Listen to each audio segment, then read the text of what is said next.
ಈ ಭಗವದ್ಗೀತೆಯ ಪಾರಾಯಣವನ್ನ ಶ್ರೀ ಕೃಷ್ಣಾರ್ಪಣಮಸ್ತು ಅಂತ ಹೇಳಿ ಸಮರ್ಪಣೆ ಮಾಡಿ ಈ ಪುಣ್ಯವನ್ನ ನಮ್ಮ ಪ್ರಧಾನಮಂತ್ರಿಗಳಿಗೆ ಧಾರೆ ಎರೆಯೋಣ.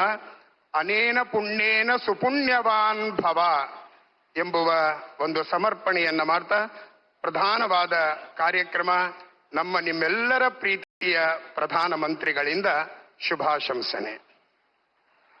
हमारे शक्ति कृष्ण के शक्ति आवेश अवतार आदरणीय प्रधानमंत्री जी अपनी ओज प्रोत वाणी से हम सभी को ज्ञान देंगे.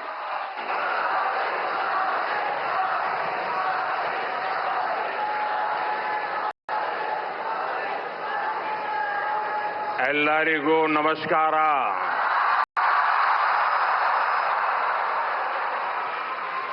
जय श्री कृष्ण, जय श्री कृष्ण, जय श्री कृष्ण. मैं अपनी बात बताना शुरू करूं उसके पहले यहां कुछ बच्चे चित्र बना के ले आए हैं.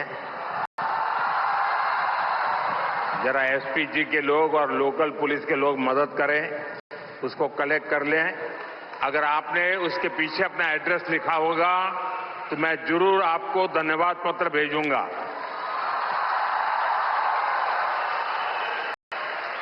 जिसके पास कुछ न कुछ है दे दीजिए, वो कलेक्ट कर लेंगे और आप फिर शांति से बैठ जाइए.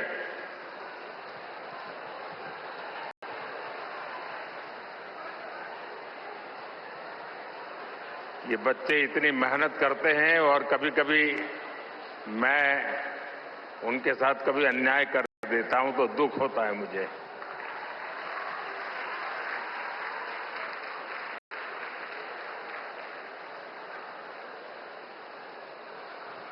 जय श्री कृष्ण. भगवान श्री कृष्ण के दिव्य दर्शनों की संतुष्टि, श्रीमद् भगवत गीता के मंत्रों की ये आध्यात्मिक अनुभूति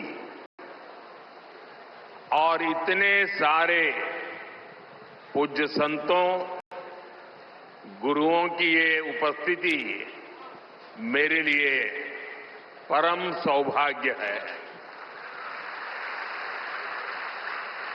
मेरे लिए ये असंख्य पुण्यों को प्राप्त करने जैसा है. और जो मुझे सम्मान दिया गया, मेरे लिए जो भाव प्रकट किए गए,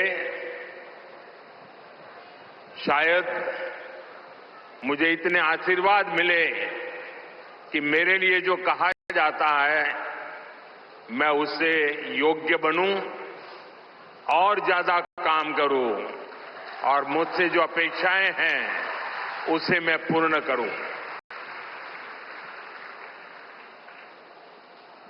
भाइयों बहनों, अभी 3 दिन पहले ही मैं गीता की गुरु धरती कुरुक्षेत्र में था. अब आज भगवान श्री कृष्ण के आशीर्वाद और जगत गुरु श्री मध्वाचार्य जी के यश की इस भूमि पर आना मेरे लिए परम संतोष का अवसर है. आज के इस अवसर पर जब 1 लाख लोगों ने एक साथ भगवत गीता के श्लोक पढ़े तो पूरे विश्व के लोगों ने भारत की सहस्त्र वर्षों की दिव्यता का साक्षात दर्शन भी किया है.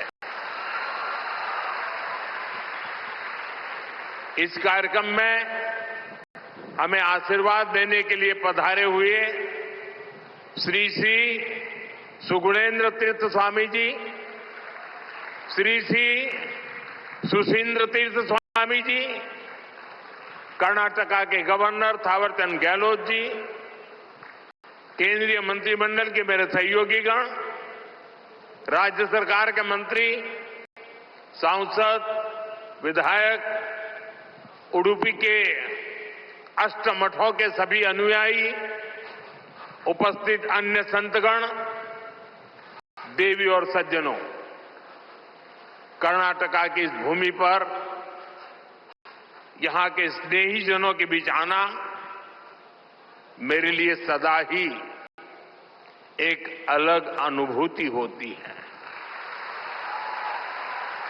और उडुपी की धरती पर आना तो हमेशा अद्भुत होता है।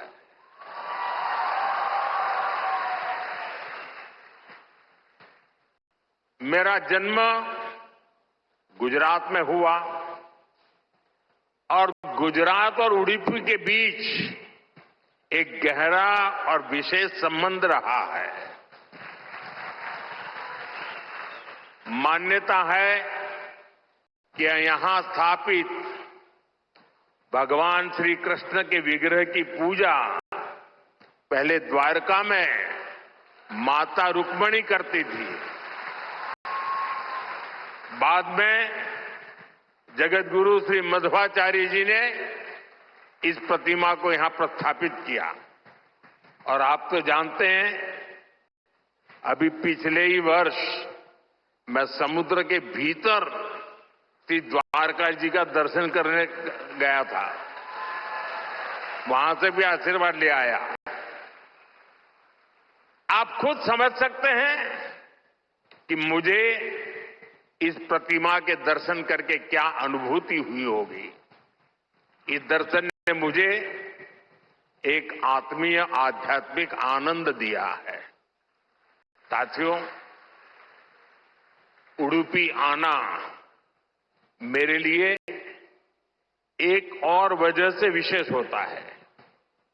उडुपी जनसंघ और भारतीय जनता पार्टी के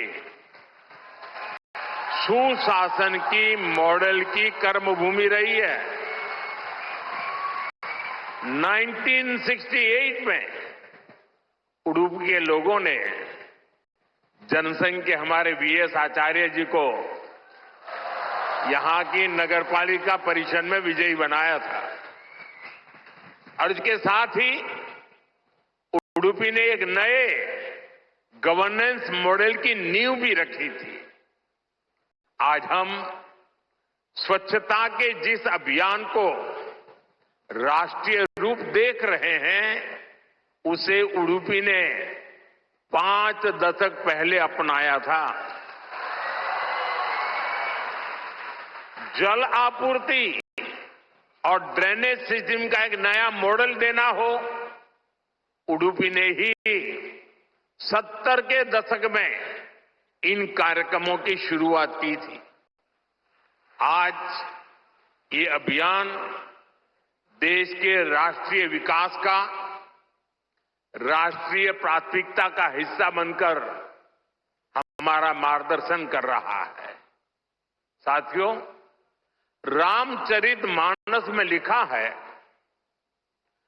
कलिजुग केवल हरिगुण गाहा,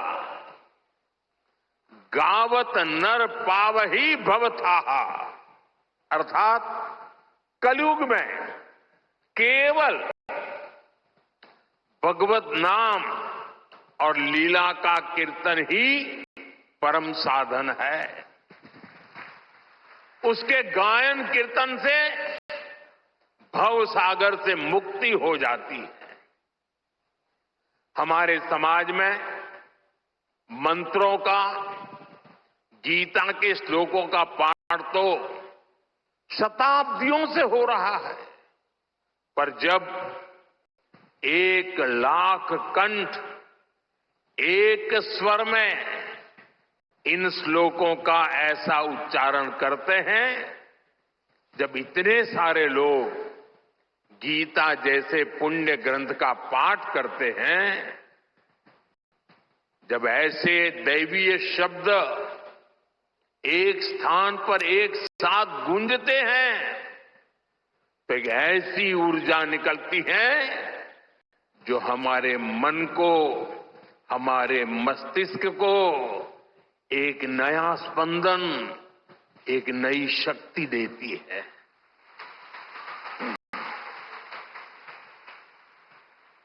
यही ऊर्जा अध्यात्म की शक्ति की है। यही ऊर्जा सामाजिक एकता की शक्ति है। इसलिए आज लक्ष्य कंठ गीता का ये अवसर एक विशाल ऊर्जा पिंड को अनुभव करने का अवसर बन गया है। ये विश्व को सामूहिक चेतना, कलेक्टिव कॉन्शियसनेस की शक्ति भी दिखा रहा है।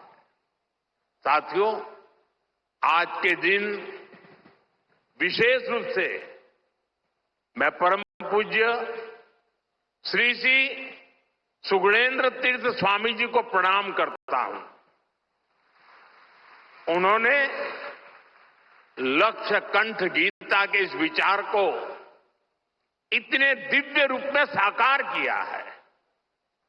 पूरे विश्व में लोगों को अपने हाथ से गीता लिखने का विचार देकर उन्होंने जिस कोटि गीता लेखन यज्ञ की शुरुआत की है, वो अभियान सनातन परंपरा का एक वैश्विक जन आंदोलन है।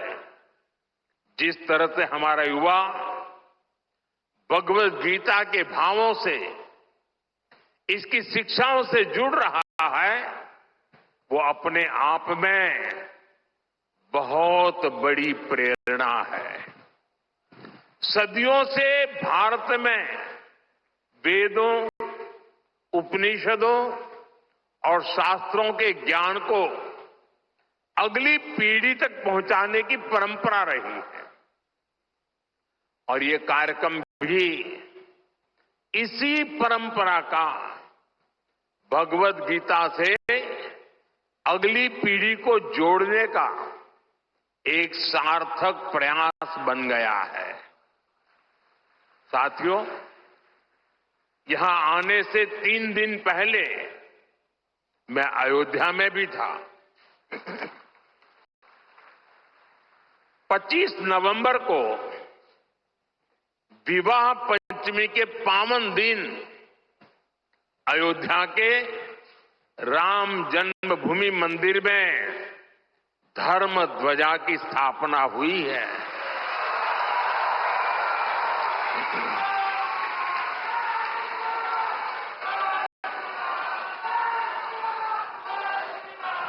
अयोध्या से उडुपी तक असंख्य राम भक्त इस दिव्यतम और भव्यतम उत्सव के साक्षी बने हैं। राम मंदिर आंदोलन में उडुपी की भूमिका कितनी बड़ी है, सारा देश इसे जानता है। परम पूज्य स्वर्गीय विश्वेश तीर्थ स्वामी जी ने दशकों पहले राम मंदिर के पूरे आंदोलन को जो दिशा दी, ध्वजारोहण समारोह उसी योगदान की सिद्धि का पर्व बना है। उडुपी के लिए राम मंदिर का निर्माण एक और कारण से विशेष है। नए मंदिर में जगत गुरु मध्वाचार्य जी के नाम पर एक विशाल द्वार भी बनाया गया है। भगवान राम के अनन्य भक्त जगत गुरु मध्वाचार्य जी ने लिखा था, रामाय शाश्वत सुविस्तृत षड्गुणाय सर्वेश्वराय बलवीर्य महारणवाय, अर्थात भगवान श्री राम 6 दिव्य गुणों से विभूषित सर्वेश्वर और अपार शक्ति साहस के सागर है। और इसलिए राम मंदिर परिसर का एक द्वार उनके नाम पर होना उडुपी, कर्नाटका और पूरे देश के लोगों के लिए बहुत गौरव की बात है। साथियों, जगतगुरु श्री मध्वाचार्य जी भारत के द्वैत दर्शन के प्रणेता और वेदांत के प्रकाश स्तंभ है। उनके द्वारा बनाई गई उडुपी के अष्ट मठों की व्यवस्था संस्थाओं और नव परंपराओं के निर्माण का मूर्त उदाहरण है। यहां भगवान श्री कृष्ण की भक्ति है, वेदांत का ज्ञान है और हजारों लोगों की अन्न सेवा का संकल्प है। एक तरह से ये स्थान ज्ञान, भक्ति और सेवा का संगम तीर्थ है। साथियों, जिस काल में जगतगुरु मध्वाचार्य जी का जन्म हुआ, उस काल में भारत बहुत सी आंतरिक और बाहर की चुनौतियों से जूझ रहा था। उस काल में उन्होंने भक्ति का वो मार्ग दिखाया जिससे समाज का हर वर्ग, हर मान्यता जुड़ सकते थे। और इसी मार्गदर्शन के कारण आज कई शताब्दियों के बाद भी उनके द्वारा स्थापित मठ प्रतिदिन लाखों लोगों की सेवा का कार्य कर रहे हैं। उनकी प्रेरणा के कारण द्वैत परंपरा में ऐसी कई विभूतियां जन्मी हैं जिन्होंने सदा धर्म, सेवा और समाज निर्माण का काम आगे बढ़ाया। और जन सेवा की ये शाश्वत परंपरा ही उडुपी की सबसे बड़ी धरोहर है।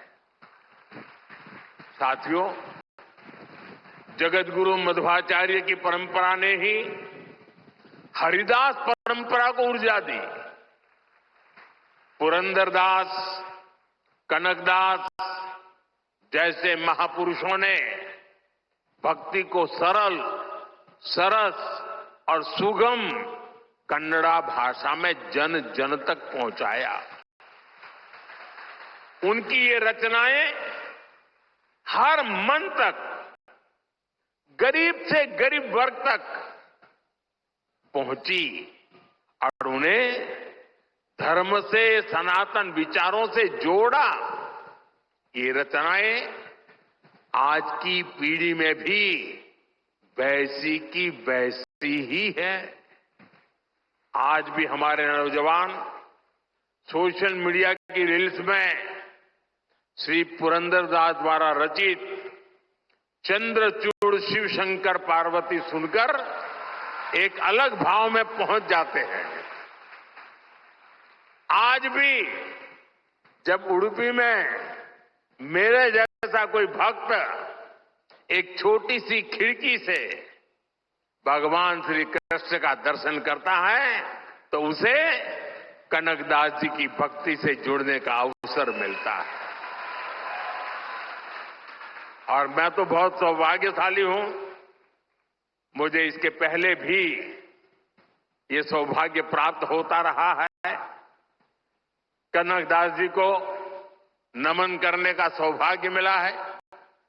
साथियों, भगवान श्री कृष्ण के उपदेश, उनकी शिक्षा हर युग में व्यवहारिक है।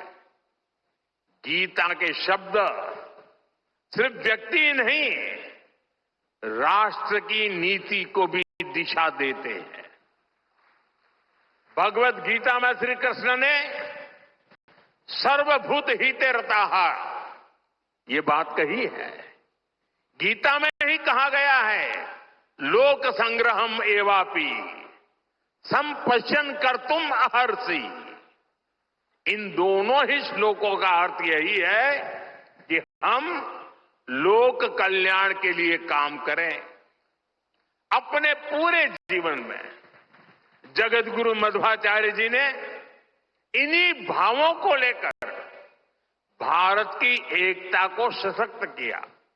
साथियों, आज सबका साथ, सबका विकास, सर्वजन हिताय, सर्वजन सुखाय, ये हमारी नीतियों के पीछे भी भगवान श्री कृष्ण के इन्हीं श्लोकों की प्रेरणा है। भगवान श्री कृष्ण हमें गरीबों की सहायता का मंत्र देते हैं और इसी मंत्र की प्रेरणा आयुष्मान भारत और पीएम आवास जैसी स्कीम का आधार बन जाती है। भगवान श्री कृष्ण हमें नारी सुरक्षा, नारी सशक्तिकरण का ज्ञान सिखाते हैं और उसी ज्ञान की प्रेरणा से देश नारी शक्ति बंधन अधिनियम का ऐतिहासिक निर्णय करता है। श्री कृष्ण हमें सबके कल्याण की बात सिखाते हैं और यही बात वैक्सीन मैत्री, सोलर अलायंस और वसुधैव कुटुंबकम की हमारी नीतियों का आधार बनती है। साथियों, श्री कृष्ण ने गीता का संदेश युद्ध की भूमि पर दिया था और भगवत गीता हमें ये सिखाती है कि शांति और सत्य की स्थापना के लिए अत्याचारियों का अंत भी आवश्यक है।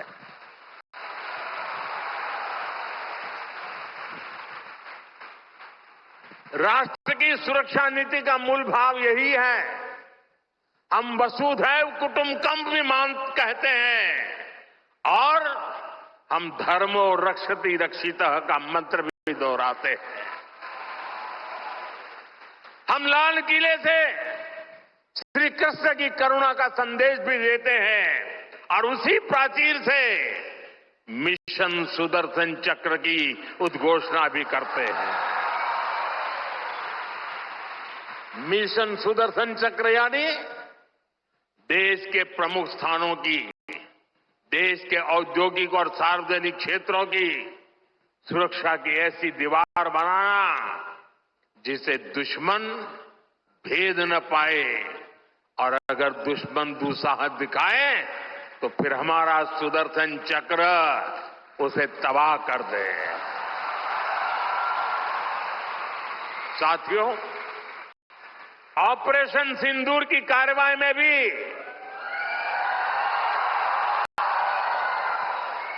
देश ने हमारा ये संकल्प देखा है। पहलगाम के आतंकी हमले में कई देशवासियों ने अपना जीवन गंवाया। इन पीड़ितों में मेरे कर्नाटका के भाई बहन भी थे, लेकिन पहले जब ऐसे आतंकी हमले होते थे तो सरकारें हाथ पर हाथ रखकर बैठ जाती थी। लेकिन ये नया भारत है, ये न किसी के आगे झुकता है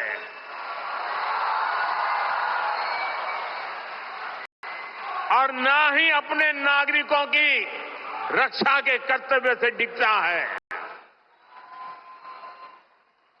हम शांति की स्थापना भी जानते हैं और शांति की रक्षा करना भी जानते हैं। साथियों, भगवत गीता हमें कर्तव्यों का, हमारे जीवन संकल्पों का बोध कराती है और इसी प्रेरणा से मैं आज आप सभी से कुछ संकल्पों का आग्रह भी करूंगा। ये आग्रह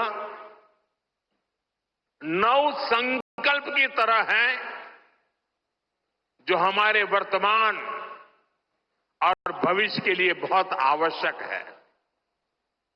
संत समाज जब इन आग्रहों पर अपना आशीर्वाद दे देगा तो इन्हें जन जन तक पहुंचने से कोई रोक नहीं पाएगा। साथियों, हमारा पहला संकल्प होना चाहिए कि हमें जल संरक्षण करना है, पानी बचाना है, नदियों को बचाना है। हमारा दूसरा संकल्प होना चाहिए कि हम पेड़ लगाएंगे। देश भर में एक पेड़ मां के नाम अभियान को गति मिल रही है। इस अभियान के साथ अगर सभी मठों का सामर्थ्य जुड़ जाएगा तो इसका प्रभाव और व्यापक होगा।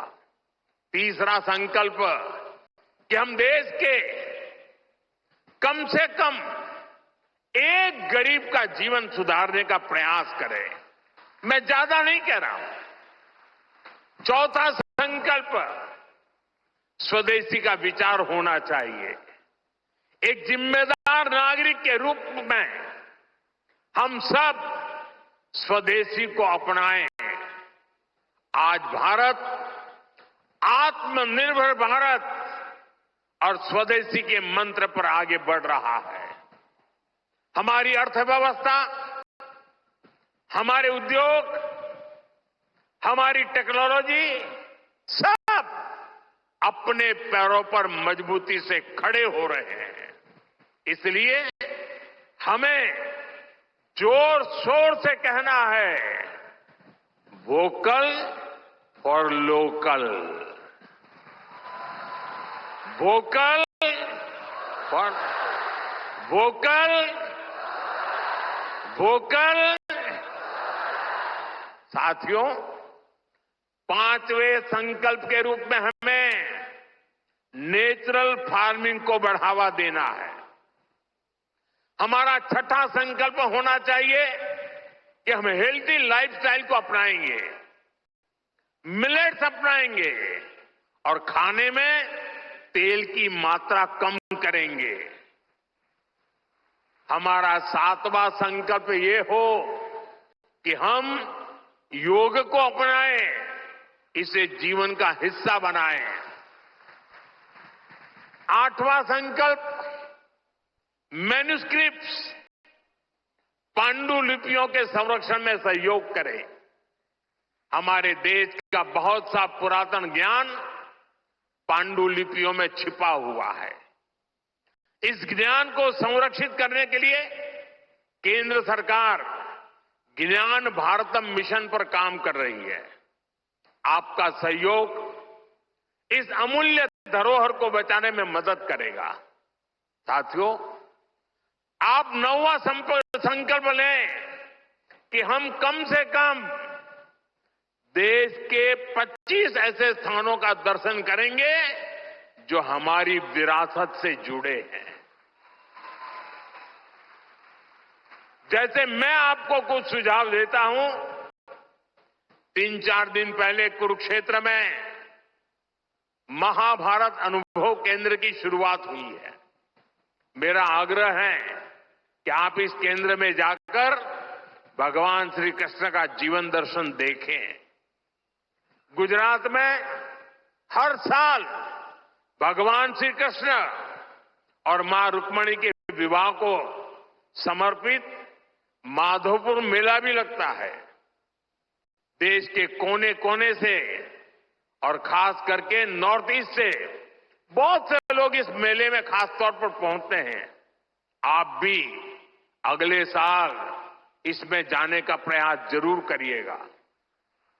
साथियों, भगवान श्री कृष्ण का पूरा जीवन, गीता का हर अध्याय कर्म, कर्तव्य और कल्याण का संदेश देता है।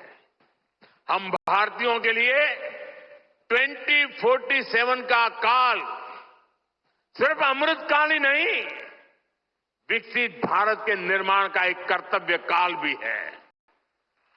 देश के हर नागरिक की, हर भारतवासी की अपनी एक जिम्मेदारी है। हर व्यक्ति का, हर संस्थान का अपना एक कर्तव्य है और इन कर्तव्यों की पूर्णता में कर्नाटका के परिश्रमी लोगों की भूमिका बहुत बड़ी है। हमारा हर प्रयास देश के लिए होना चाहिए। कर्तव्य की इसी भावना पर चलते हुए विकसित कर्नाटका, विकसित भारत का स्वप्न भी साकार होगा। इसी कामना के साथ उडुपी की धरती से निकली है ऊर्जा विकसित भारत के इस संकल्प में हमारा मार्गदर्शन करती रहे। एक बार फिर इस पवित्र आयोजन से जुड़े हर सहभागी को मेरी ढेर सारी शुभकामनाएं और सबको जय श्री कृष्ण, जय श्री कृष्ण, जय Shri Krishna.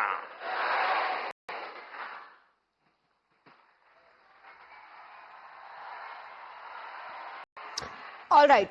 So you're looking at live visuals coming in from Udupi, where Prime Minister Narendra Modi took part in the Koti Gita Lekhan Yajna Abhiyan, which is being run by the Sri Krishna Mutt. The Prime Minister there giving a message of walking on the path of Lord Ram. Ram Rajya dream fulfilled, said Prime Minister Narendra Modi. A huge crowd gathered to greet the Prime Minister during the massive road show as well. It was a 2-kilometer long road show. People gathered on both sides of the road to just catch a glimpse of Prime Minister Narendra Modi, and constant showering of flower petals on the Prime Minister during the entire road show of 2 kilometers. With that, we're stepping into a very short break. A lot more lined up on the other side. Stay on with us.